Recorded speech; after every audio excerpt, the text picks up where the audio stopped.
Distance time graph. This graph is going to help us determine how bodies are moving. All we need is knowing the distances that the body is traveling and the time taken to travel each distance. Now let's start with an example from the book, figure 1.4, page 3. This car started moving from point A and time equals 0 seconds. After 0.5 seconds, it's reached point B and has traveled a distance AB. After another 0.5 seconds, it reached point C and has traveled a distance AC. We go on to measure the distance from A after each 0.5 seconds. So now I have the time at each point and the distance till it arrived to point F.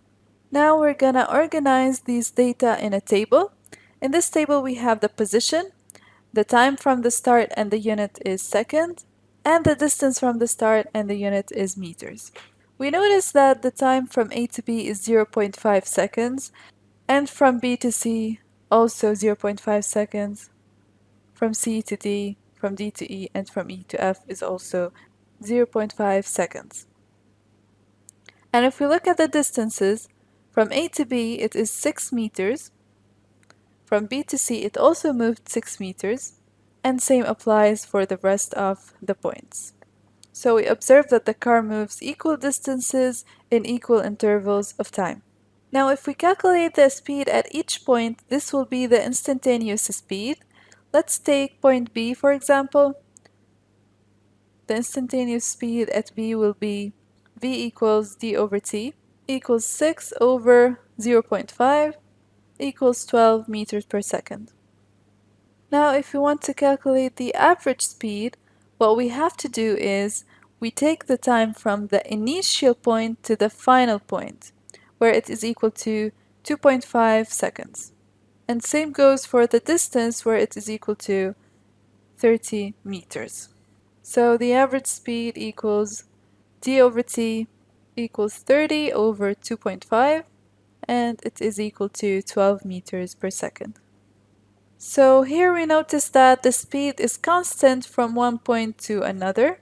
Therefore, we can conclude that if a body moves equal distances in equal intervals of time, it is moving with a steady speed. Next, we're gonna draw a graph between the time and the distance, so we could see how a moving object with a steady speed is represented in a graph. First thing we do when we want to draw a graph is determine our axes. Normally, we put the time on the x-axis with the unit seconds and the distance on the y-axis, and the unit is meters. Then we choose a scale. We notice from the table that the smallest number in the time is 0 and the largest is 2.5. So the most suitable scale is for each square as 0.5 seconds. That can be written as follows: x-axis 0.5 seconds per centimeter. And for the y-axis, the smallest number is 0 and the largest is 30. So here we can take each square as 5 meters or 10 meters, whatever suits you the most, but here it can be 6 meters for each square. So we write it as follows: 6 meters per centimeter. Then we proceed to plotting the points. First point is 0, 0. Second point at time 0.5, the distance is 6. At time equals 1, the distance is 12. At time equal 1.5, the distance is 18.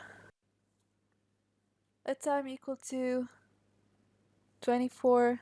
At time equal 2.5, 30.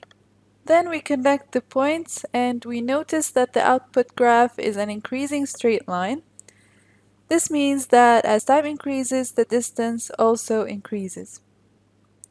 We deduce that the car moves equal distances in equal intervals of time. Last thing we're gonna do in this tutorial is calculating the gradient or slope. To do so, we're gonna have to draw a triangle ABC. We can select a smaller triangle under one condition, that AB and BC are clear numbers. The gradient here is equal to AB over BC. From the graph, we get A, B, and BC.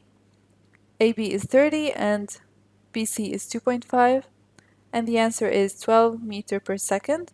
We notice that the gradient here is equal to the average speed that we calculated earlier. So as a final conclusion, we can say that the gradient equals the speed in a distance-time graph.